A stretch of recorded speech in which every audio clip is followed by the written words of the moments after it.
Mbombok, c'est un homme initié, puisque le Mbombok est la gestion de l'homme et de l'environnement.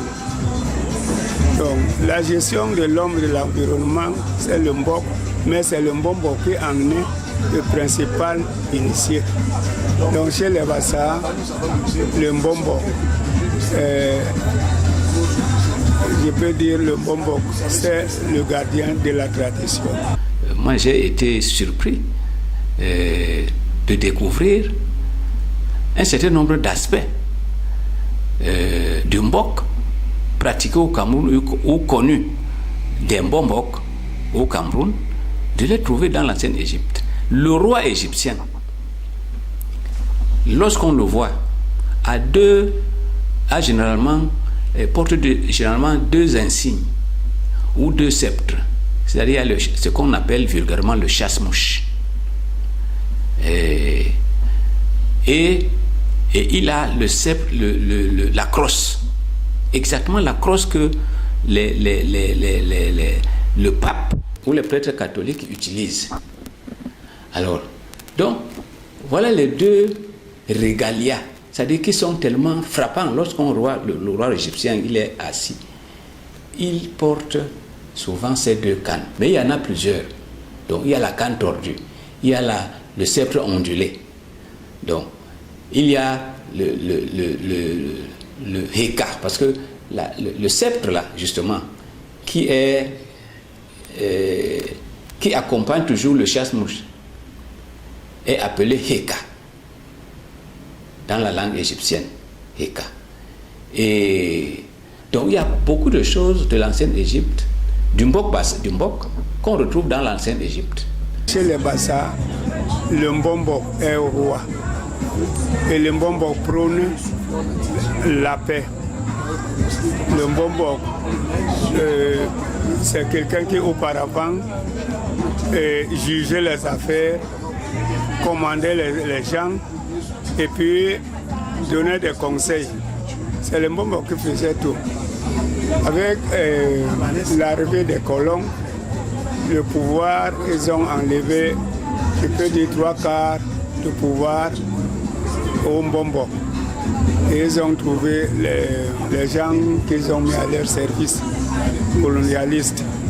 Mais n'importe comment, le Mbombok au Pays Bassa, c'est un homme initié, un homme sacré, un homme qui a les atouts, qui a toutes les bénédictions de Dieu, des ancêtres et du pouvoir que tout le monde vient lui donner. Il est donc là pour prôner la paix, pour bénir et non maudire. Voilà le travail de Mbombok. Le mot Mbombok est formé sur le radical Mbok. C'est en fait Mbok. C'est l'initié du Mbok. C'est le serviteur de Mbok. Comme Ngé. C'est le serviteur, l'initié supérieur du Ngé. Donc certains ont dit, il y a eu des étymologies quelque peu fantaisistes. On dit Mbombok. Non. Ou Mbombok.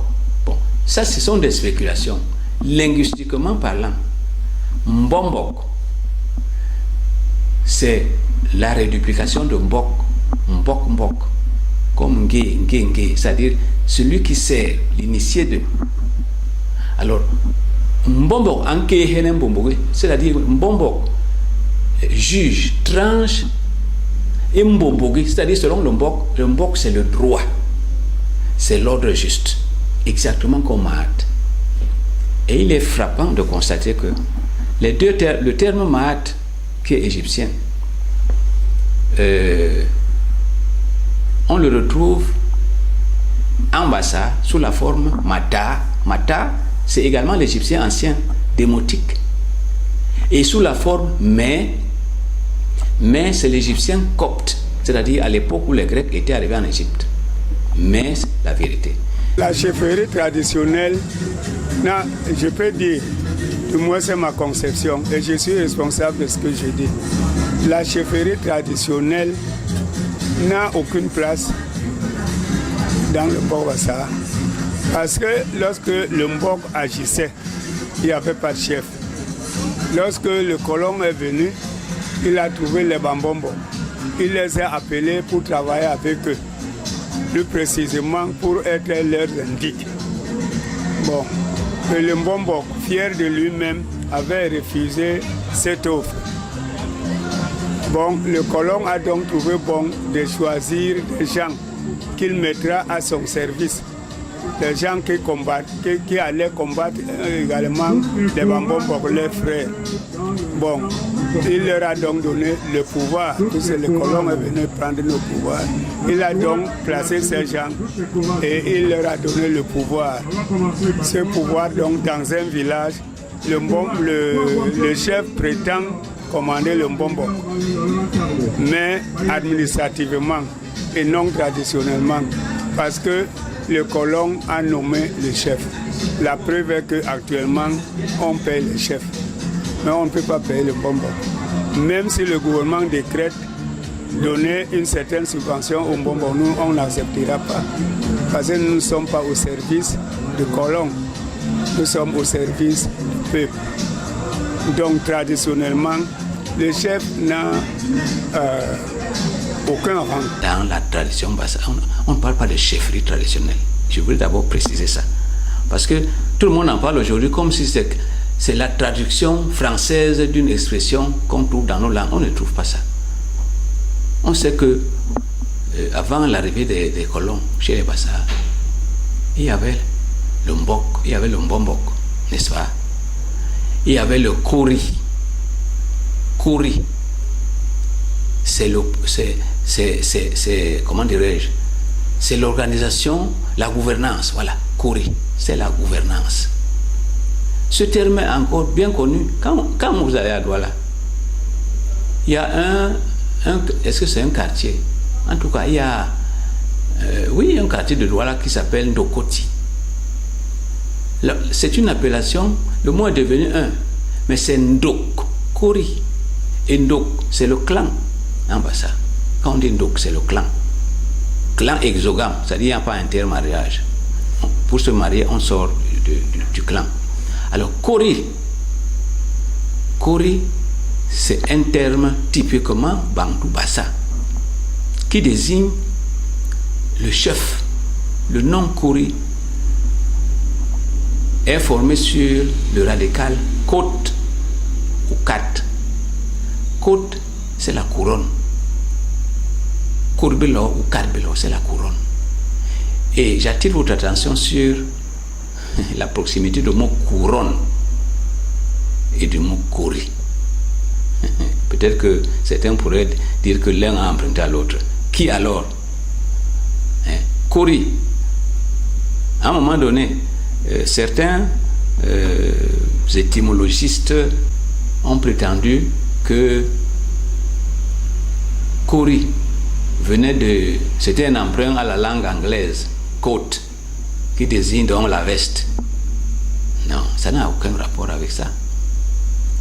Et le mot, je précise que le mot Kouri, que les Bassa utilisent, correspond au nom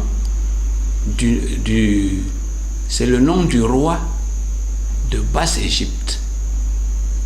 Le nom du roi de Basse-Égypte, Koti ou Kati.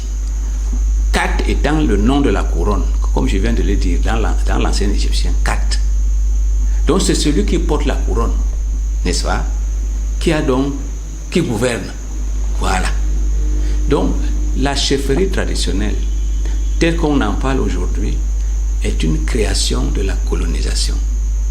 C'est une catégorie d'administrateurs nommés, désignés par le colon pour servir ses intérêts à lui et pas les intérêts du peuple. Donc on ne connaît pas la chefferie. Mais lorsque le colon nous oblige dans une localité de travailler avec le chef, on travaille. Mais souvent il y a l'incompatibilité. Lorsque le chef voudrait prendre son rang social comme étant supérieur à celui de Mbombok, il y a les incompatibilités là-dedans. Mais lorsque nous faisons tous ensemble, le chef a donné les attributions, l'administration a donné les attributions au chef. Et la tradition, le peuple a aussi donné les attributions au Mbombo. Donc, nous faisons presque la même chose, mais de façon différente.